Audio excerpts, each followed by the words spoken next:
When the Jewish leadership became jealous, and we see this in the first century, a man named Stephen, one of the early followers of Christ, they sent out these corrupt people to bring false accusations against him.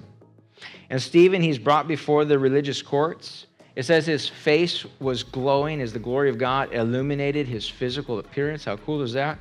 And Stephen, he got up to speak, and he gives this really powerful summary of the patriarchs to Moses, and he highlights the Jewish people's rebellion against God as they left Egypt.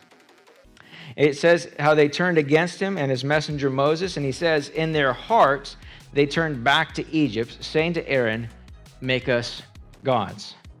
Their forefathers were unwilling to follow God or the man God appointed. They weren't going to follow God. They weren't going to follow Moses. And these Jewish leaders, they're listening to Stephen. There's not really any problem with what he's saying for them so far. They heard about the sins of those who went before him, the sins of their forefathers. They already read about them. They were familiar with them. And they're treating it like it's just knowledge.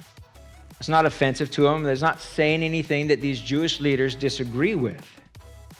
But then Stephen addresses them directly. And he says to the Jewish leaders, he says, you stiff-necked and uncircumcised in heart and ears. You always resist the Holy Spirit as your fathers did, so do you.